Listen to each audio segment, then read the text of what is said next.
यह कहानी एक छोटे से लड़के की है जिसका नाम जैक था। जैक का सपना था कि वह दुनिया की सबसे कठिन ट्रेनिंग नेवी सील को पूरा करे, लेकिन उसकी स्थिति अन्य उम्मीदवारों से काफी कमजोर थी। वह गरीब था और उसके पास पर्याप्त साधन नहीं थे, लेकिन उसके दिल में एक आग जल रही थी जो उसे किसी भी कीमत पर अपनी परिस्थितियों से बाहर निकालने की चाहत दिलाती थी। जैक का आत्मविश्वास बहुत कम था और शुरू में वह खुद को नकारात्मकता से घिरा हुआ महसूस करता था। उसकी शारीरिक स्थिति उन सब के मुकाबले बहुत कमजोर थी जो पहले से ही इस ट्रेनिंग में भाग ले चुके थे। हर दिन उसे लगता था कि वह यह ट्रेनिंग नहीं कर पाएगा, लेकिन जैसे जैसे समय गुजरता गया वह अपने लक्ष्य के और करीब जाता गया। एक दिन जैक ट्रेनिंग के दौरान पूरी तरह से थक चुका था। उसका शरीर दर्द से कराह रहा था और वह महसूस कर रहा था कि अब वह और नहीं कर सकता। ट्रेनिंग के कठिन दौरे में सभी उम्मीदवारों को एक विशेष चैलेंज दिया गया था और जैक के आसपास सभी लोग हार मान चुके थे। कुछ लोग एक के बाद एक गिरकर रास्ते से बाहर हो गए। जैक की हालत भी कुछ ऐसी ही थी, लेकिन फिर उसे अपने ट्रेनिंग के मेंटर का एक वाक्य याद आया। सच्ची सफलता तब आती है जब तुम खुद से हार मानने की सोच छोड़कर हर कठिनाई को अवसर समझो। इस वाक्य ने जैक की सोच को बदल दिया। वह सोचने लगा, क्या होगा अगर मैं अपनी कमजोरी को अपनी ताकत बना दूं? यह सोचते ही उसकी मानसिकता पूरी तरह बदल गई। उसने अपनी आंखें बंद की और अपने दिमाग में यह सुनिश्चित किया कि वह अब खुद को हारने नहीं देगा। वह समझ चुका था कि मानसिकता ही किसी भी शारीरिक चुनौती से बाहर निकलने की कुंजी होती है। उसने खुद से कहा, मैं जीत सकता हूं, मुझे हार मानने का कोई अधिकार नहीं है। यह वह क्षण था जब जैक ने स्मार्टर फास्टर बेटर की उन महत्वपूर्ण बातों को समझा जो किताब में बताई गई थी। चार्ल्स डुहिग के अनुसार सही मानसिकता अपनाने से हम न सिर्फ अपनी शारीरिक क्षमता को बढ़ा सकते हैं, बल्कि मानसिक रूप से भी हम उन चुनौतियों से पार पा सकते हैं जिन्हें हम पहले असंभव मानते थे। जैक ने इस सिद्धांत को सही साबित किया। जैक के लिए यह मानसिक बदलाव सिर्फ उसकी ट्रेनिंग की सफलता नहीं थी, बल्कि यह दूसरों के लिए एक प्रेरणा बन गया। अब वह दूसरों के लिए उदाहरण बन गया था और उसकी ट्रेनिंग में भाग लेने वाले लोग उसकी मानसिकता और आत्मविश्वास को देखकर हैरान थे। जैक ने यह साबित किया कि अगर आप अपनी मानसिकता को सही दिशा में मोड़ लेते हैं तो किसी भी शारीरिक और मानसिक चुनौती को पार किया जा सकता है। जैक की कहानी हमें यह सिखाती है कि सिर्फ शारीरिक ताकत ही महत्वपूर्ण नहीं है, बल्कि मानसिक ताकत भी उतनी ही महत्वपूर्ण है। स्मार्टर फास्टर बेटर में यह सिद्धांत बार बार कहा गया है कि सफलता पाने के लिए हमें अपने दिमाग और सोच को सही दिशा में मोड़ना होता है। जैक ने यही किया और अपने मानसिक बदलाव के साथ सफलता की राह पर कदम बढ़ाया। जैक ने अपनी ट्रेनिंग के दौरान अपनी आदतों को भी बदलना शुरू किया। वह जानता था कि जो व्यक्ति अपने लक्ष्य पर फोकस करते हैं और अपनी आदतों को सही दिशा में सुधारते हैं, वही सफलता प्राप्त करते हैं। जैक ने समय का सही उपयोग करना शुरू किया और अपनी ट्रेनिंग को एक नियमित आदत बना लिया। स्मार्टर फास्टर बेटर में डुहिग बताते हैं कि कैसे सही आदतें और फोकस हमें अधिक स्मार्ट और तेज बना सकते हैं। जैक ने यह सिद्धांत पूरी तरह से लागू किया और उसे जीवन में सफलता मिली। अंततः जैक ने नेवी सील की कठिन ट्रेनिंग पूरी की और अपने सपने को साकार किया। लेकिन उसकी असली जीत उसकी मानसिकता में बदलाव और आत्मविश्वास था। जैक ने सीखा कि यदि आप मानसिक रूप से तैयार हों तो कोई भी चुनौती असंभव नहीं रहती। स्मार्ट तरीके से सोचने और सही दिशा में मेहनत करने से सफलता मिलती है। जैक की कहानी स्मार्टर फास्टर बेटर के सिद्धांतों का बेहतरीन उदाहरण है। उसने अपनी मानसिकता और आदतों में बदलाव करके न केवल अपने शारीरिक लक्ष्यों को हासिल किया, बल्कि दूसरों के लिए एक प्रेरणा भी बन गया। यह कहानी हमें यह सिखाती है कि असली सफलता तब आती है जब हम अपनी मानसिकता को सही दिशा में मोड़ते हैं और लगातार अपनी आदतों में सुधार करते रहते हैं। स्मार्ट, तेज और बेहतर बनने के लिए हमें अपनी सोच और आदतों को बदलने की जरूरत है। जैक की तरह हम भी अपनी परिस्थितियों को बदल सकते हैं अगर हम मानसिकता में बदलाव लाते हैं और आत्मविश्वास के साथ आगे बढ़ते हैं। किताब को आसानी से समझने के लिए हमने इस समरी को 9 अध्यायों में विभाजित किया है। तो चलिए शुरू करते हैं। 1. Mindset and motivation. सफलता का एक महत्वपूर्ण हिस्सा हमारी मेंटालिटी पर निर्भर करता है। वह बताते हैं कि सफल लोग अपने कार्यों में केवल कठिनाई और मेहनत नहीं दिखाते, बल्कि वे मेंटल रूप से इस काबिल होते हैं कि किसी भी चुनौती का सामना कर सकें। इस सिद्धांत के अनुसार मेंटालिटी किसी भी कार्य में सफलता या विफलता का डिटर्मिनेशन करती है। हमारे दिमाग की प्रतिक्रिया किसी भी स्थिति या कार्य को लेकर हमारे दृष्टिकोण पर निर्भर करती है। जब हम किसी कार्य को एक समस्या के रूप में देखते हैं, तो हमारा दिमाग उस कार्य को हल करने के लिए उत्तेजित नहीं होता, बल्कि वह तनाव और चिंता का अनुभव करता है।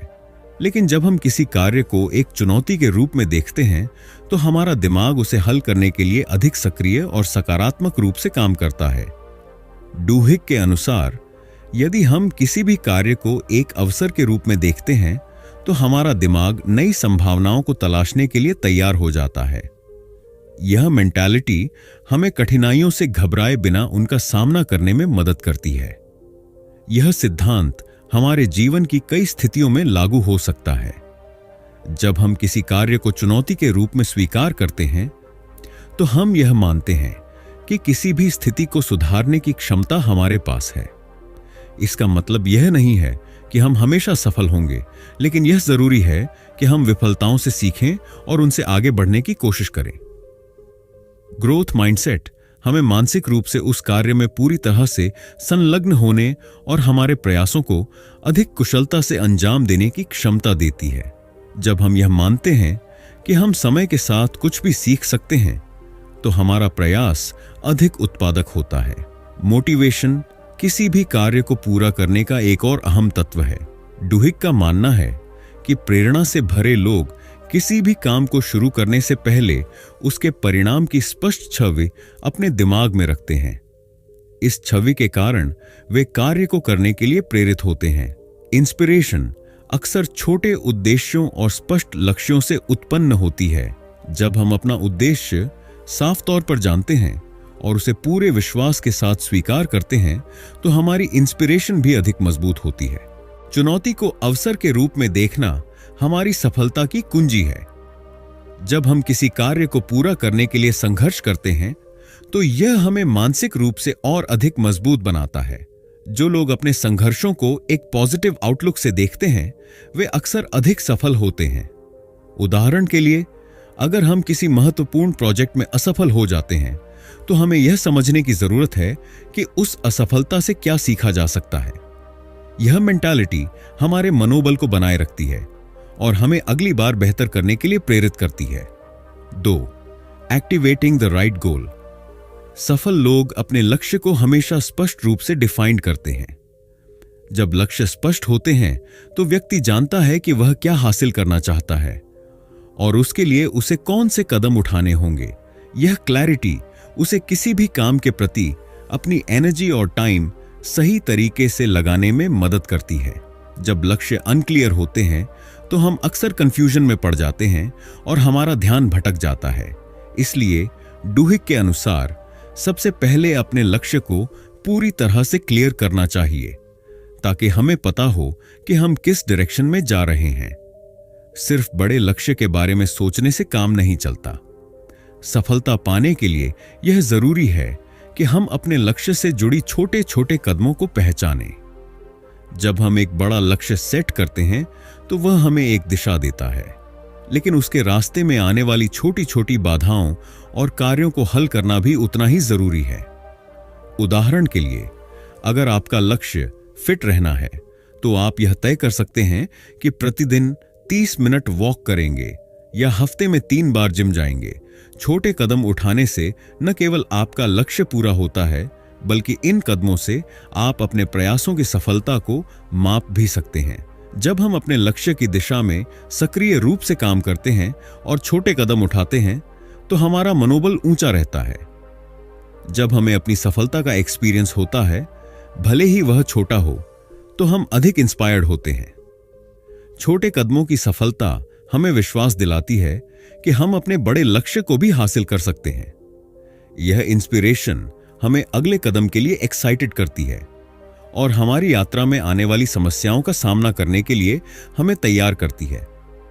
जब हमारा लक्ष्य स्पष्ट होता है और हम छोटे कदमों पर काम करते हैं, तो हमें अपनी यात्रा में आने वाली फेलियर्स और प्रॉब्लम्स का सामना करने में आसानी होती है।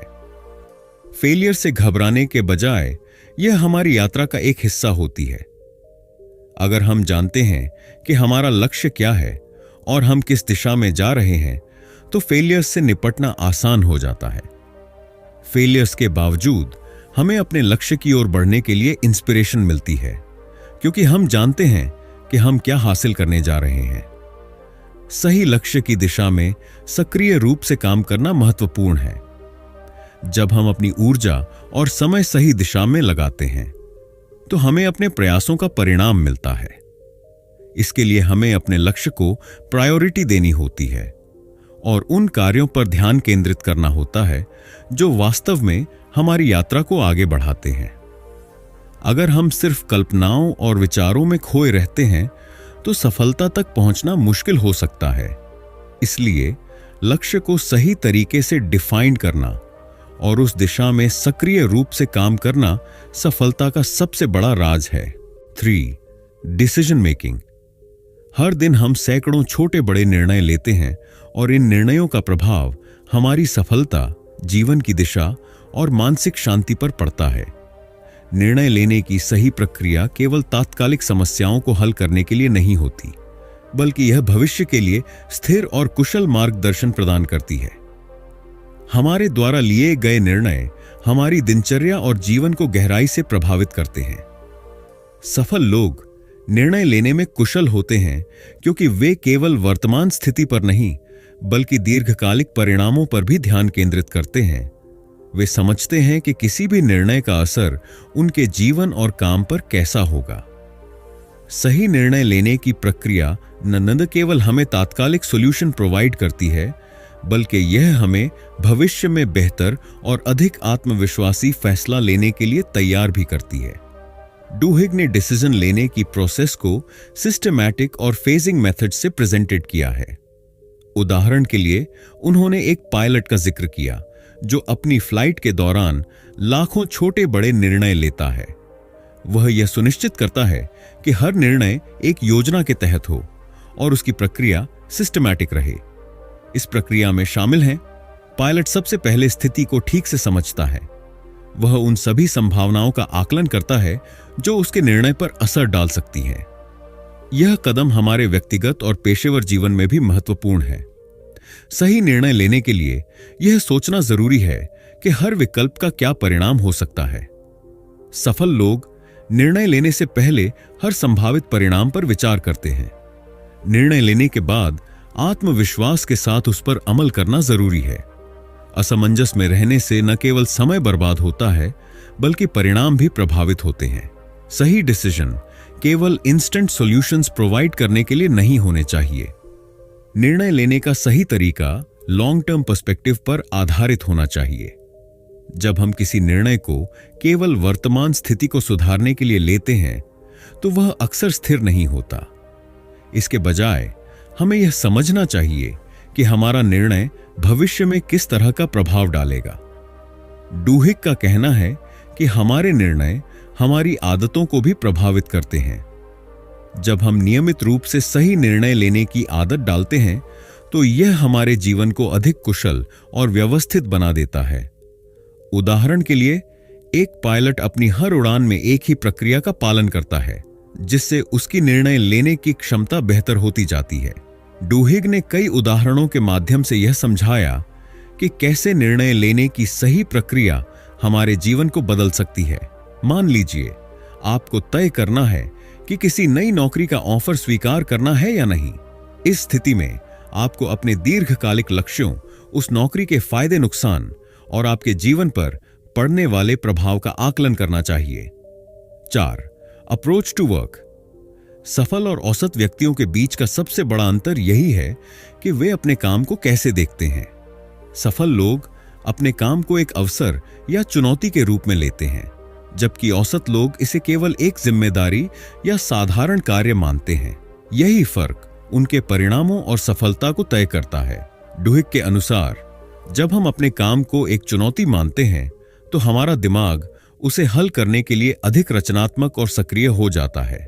चुनौती के रूप में काम को देखने से हम केवल उसे पूरा करने के लिए नहीं, बल्कि उसे बेहतर तरीके से करने के लिए प्रेरित होते हैं। इस दृष्टिकोण से हमारा मस्तिष्क नए विचारों और समाधानों की खोज करने लगता है, जो हमें औसत से ऊपर उठाकर असाधारण बना देता है। सफल लोग अपने काम के प्रति पॉजिटिव आउटलुक रखते हैं। वे इसे एक अवसर मानते हैं जिससे वे कुछ नया सीख सकते हैं और अपनी क्षमता का विस्तार कर सकते हैं।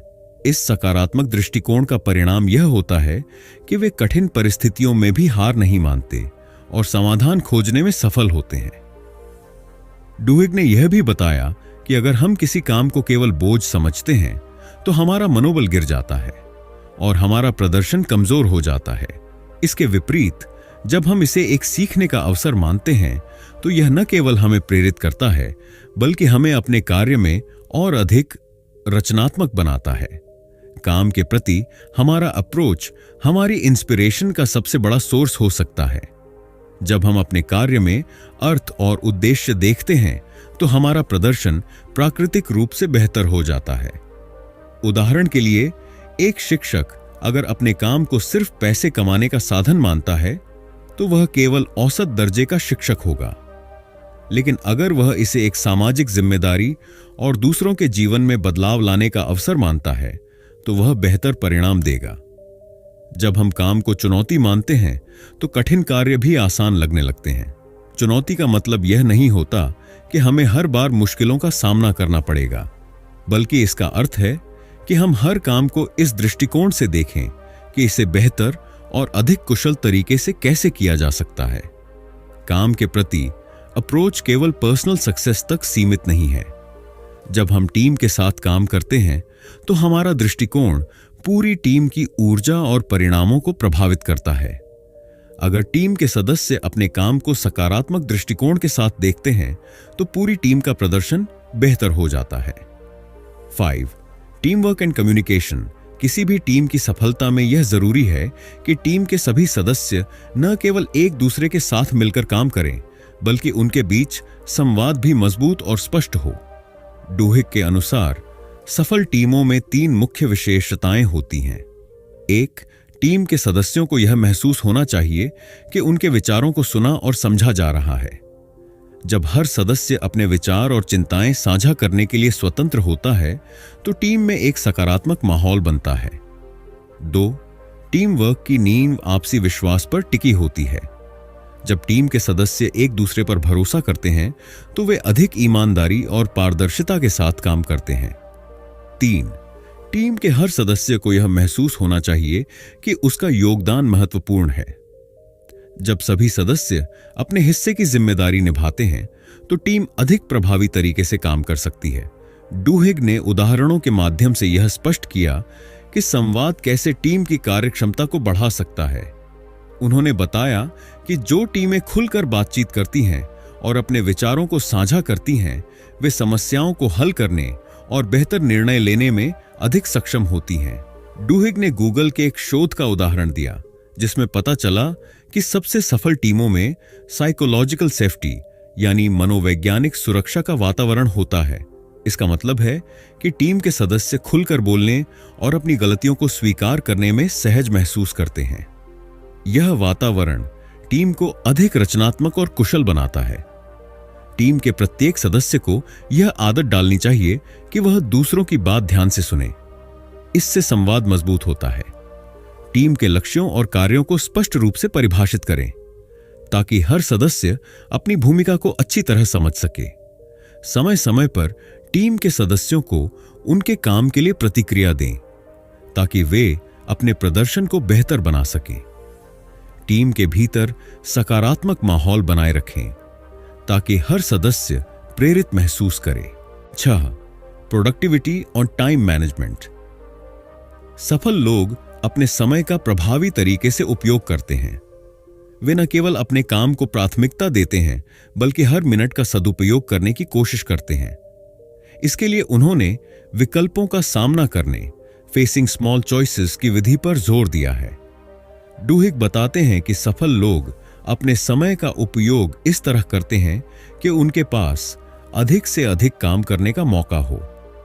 इसके लिए वे अपना ध्यान उन कार्यों पर केंद्रित करते हैं जो वास्तव में मायने रखते हैं।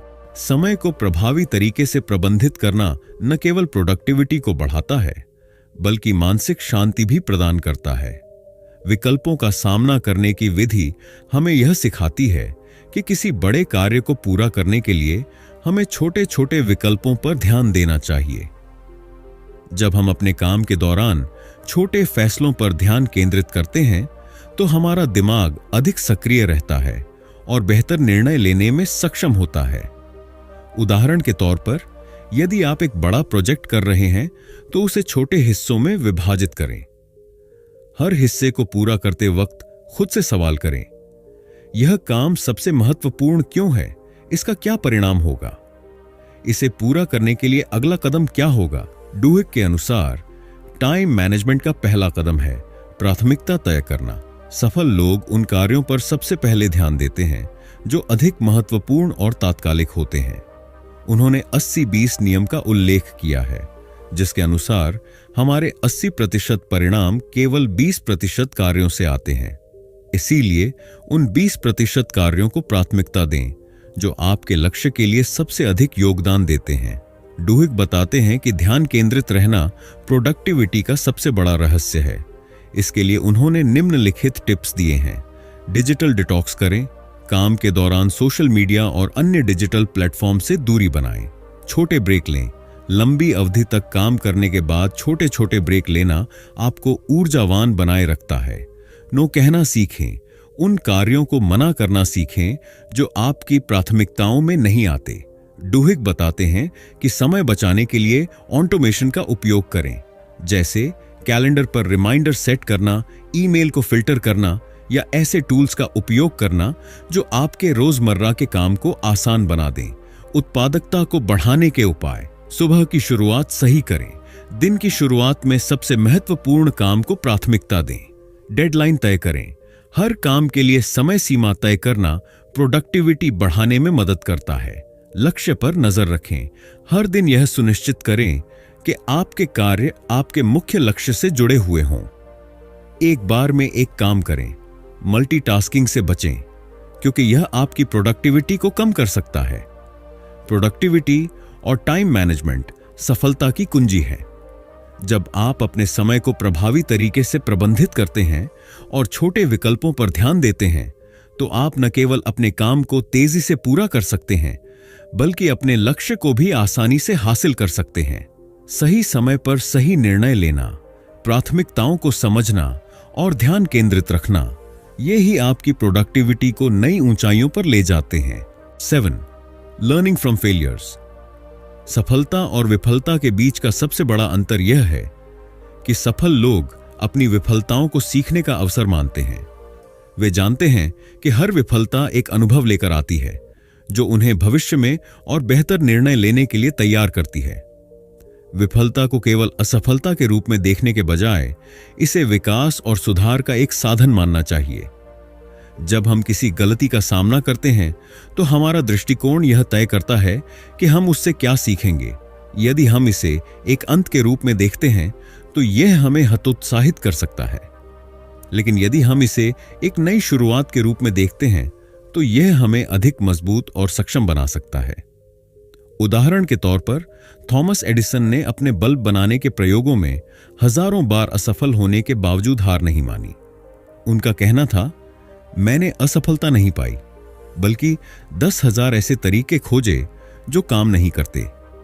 यह दृष्टिकोण हमें सिखाता है कि विफलता कभी भी अंतिम नहीं होती बल्कि यह सफलता की दिशा में एक कदम होती है। डुहिग बताते हैं कि फेलियर्स से सीखने का सबसे पहला कदम है उनका एनालिसिस करना। यह जानना कि गलती कहां हुई और क्यों हुई हमें भविष्य में उन्हीं गलतियों को दोहराने से बचाता है। उन्होंने 3 मुख्य कदम सुझाए हैं। गलतियों को पहचानें, विफलता के हर पहलू को ध्यान से समझें उनके कारण खोजें। क्या यह किसी बाहरी कारण से हुआ या हमारी कार्यप्रणाली में कोई कमी थी? बेहतर योजना बनाएं, जो सीखा है उसे लागू करें और भविष्य में उसे सुधारें। डुहिक के अनुसार सफल लोग ग्रोथ माइंडसेट रखते हैं। इसका मतलब है कि वे मानते हैं कि हर स्थिति में सीखने की संभावना होती है। जब हम यह मान लेते हैं कि हम सुधार कर सकते हैं और नई चीजें सीख सकते हैं, तो हमारी फेलियर्स भी एक पॉजिटिव एक्सपीरियंसेस बन जाती हैं। कई बार लोग विफलता से इतने डरते हैं कि वे कोई बड़ा कदम उठाने से कतराते हैं। डुहिक बताते हैं कि विफलता का डर हमारी प्रोडक्टिविटी और रचनात्मकता को कम कर सकता है। सफल लोग इस डर को अपने ऊपर हावी नहीं होने देते। वे जोखिम उठाने से नहीं डरते, क्योंकि उन्हें पता है कि हर जोखिम के पीछे एक सीख छिपी होती है। डुहिक ने यह भी बताया कि टीम के स्तर पर विफलता को कैसे संभाला जाए। उन्होंने कहा कि एक स्वस्थ टीम वह होती है जहां विफलताओं को खुले तौर पर स्वीकार किया जाता है और उनसे सीखा जाता है। जब टीम के सदस्य एक दूसरे को दोष देने के बजाय समाधान पर ध्यान केंद्रित करते हैं, तो यह विफलताओं को प्रगति में बदल देता है। विफलता को सफलता में बदलने के उपाय स्वीकार करें। विफलता को स्वीकार करना पहला कदम है। इसे छिपाने की बजाय इसे सीखने का अवसर मानें। तुलना न करें। अपनी विफलताओं को दूसरों की सफलता से तुलना न करें। हर किसी की यात्रा अलग होती है। सकारात्मक सोचें। विफलता के बाद अपनी सकारात्मकता बनाए रखें। यह आपकी अगली सफलता की नींव रखेगी। लचीलापन विकसित करें। बार बार गिरने के बाद उठने की ताकत ही असली सफलता है। फेलियर केवल एक अनुभव है, न कि अंत। जब हम इसे एक अवसर के रूप में देखते हैं, तो यह हमें और अधिक स्मार्ट, तेज और बेहतर बनाता है। सफल लोग हर गलती को सीखने का मौका मानते हैं और उसे अपने विकास का हिस्सा बनाते हैं। अगर हम अपनी फेलियर्स से सही तरीके से सीखें, तो कोई भी बाधा हमें हमारी मंजिल तक पहुंचने से नहीं रोक सकती। 8. The art of thinking. जब हम किसी कार्य पर ध्यान केंद्रित करते हैं, तो हम अपनी सोच को अधिक गहरे स्तर पर ले जा सकते हैं। सामान्यतः हमारा दिमाग कई चीजों में बंटा रहता है और हम कई कार्यों को एक साथ करने की कोशिश करते हैं, जिससे हमारा ध्यान कमजोर हो जाता है। परंतु जब हम एक समय पर एक ही कार्य पर ध्यान केंद्रित करते हैं, तो हमारी सोच ज्यादा सृजनात्मक और प्रभावी बनती है। उदाहरण के तौर पर, अगर हम किसी समस्या का हल ढूंढने की कोशिश कर रहे हैं, तो हमें उस समस्या पर पूरी तरह से ध्यान देना होगा। अगर हम अपने दिमाग को बार बार किसी और दिशा में भटकने की अनुमति देते हैं, तो हम उस समस्या के समाधान तक नहीं पहुंच सकते। इसका मतलब यह नहीं है कि हमें हर समय एक ही काम में खोए रहना चाहिए, लेकिन जब हम किसी कार्य में शामिल होते हैं, तो हमें अपनी पूरी मानसिक ऊर्जा उस कार्य पर लगानी चाहिए। सोचने की कला का एक और पहलू यह है कि हम समस्याओं को सही तरीके से कैसे देखते हैं। डुहिक बताते हैं कि जब हम समस्याओं को एक चुनौती के रूप में देखते हैं, तो हमारा दिमाग उन्हें हल करने के लिए अधिक सक्रिय होता है। वहीं अगर हम समस्याओं को एक बोझ के रूप में देखते हैं, तो हमारा दिमाग उस पर विचार करने से कतराता है। इस मानसिकता को बदलने से हमारी सोच को एक नई दिशा मिल सकती है। यहां डुहिक एक उदाहरण देते हैं कि कैसे अच्छे नेता अपनी समस्याओं को एक अवसर के रूप में देखते हैं। वे समस्याओं का समाधान ढूंढने के बजाय उन्हें एक अवसर के रूप में समझते हैं, जो उनके विकास में मदद कर सकता है। यही सोचने की कला है, समस्याओं को एक चुनौती के रूप में देखना, न कि एक निराशाजनक स्थिति के रूप में। सोचने की कला का एक और पहलू क्रिएटिविटी है। जब हम किसी कार्य पर ध्यान केंद्रित करते हैं, तो हमारा दिमाग ज्यादा खुला और नए विचारों के लिए तैयार होता है। सृजनात्मकता का मतलब सिर्फ कला या डिजाइन से नहीं है, बल्कि यह किसी भी समस्या का नया और प्रभावी समाधान ढूंढने की क्षमता है। जब हम किसी भी काम को नए दृष्टिकोण से देखते हैं, तो हमें नए विचार और विचारधारा प्राप्त होती है, जो हमारे कार्य को और बेहतर बना सकती है। सोचने की कला में यह भी जरूरी है कि हम अपना मनोबल बनाए रखें। अगर हम एक कार्य में न केवल ध्यान केंद्रित करें, बल्कि उसका आनंद भी लें, तो हमें उसमें सफलता प्राप्त करने के ज्यादा अवसर मिलते हैं। डुहिक बताते हैं कि हमारे दिमाग की सोच को सही दिशा में मार्गदर्शन करने से हम किसी भी काम को सृजनात्मक तरीके से कर सकते हैं और इससे हमारी इंस्पिरेशन भी मजबूत होती है। 9. The school of success. सफलता के रास्ते पर चलने के लिए हमें अपने मानसिक और शारीरिक स्वास्थ्य का समान रूप से ध्यान रखना होता है। अगर हम सिर्फ मानसिक रूप से प्रयास करते हैं लेकिन शारीरिक रूप से थकावट या स्वास्थ्य समस्याओं का सामना करते हैं तो हम लंबे समय तक सफलता हासिल नहीं कर सकते। डुहिग ने यह सिद्धांत प्रस्तुत किया है कि जब हम अपने शरीर और दिमाग दोनों का ध्यान रखते हैं तो हम अधिक उत्पादक होते हैं और किसी भी चुनौती का सामना करने के लिए तैयार रहते हैं। मानसिक स्वास्थ्य को बनाए रखने के लिए ध्यान, पर्याप्त नींद और तनाव को कम करने के उपाय जरूरी है। वहीं शारीरिक स्वास्थ्य के लिए नियमित व्यायाम और संतुलित आहार महत्वपूर्ण है। जब हम इन दोनों पहलुओं पर ध्यान देते हैं तो हमारी कार्यक्षमता और मानसिक स्थिति बेहतर होती है, जिससे हम अपने लक्ष्यों की ओर प्रभावी तरीके से बढ़ सकते हैं।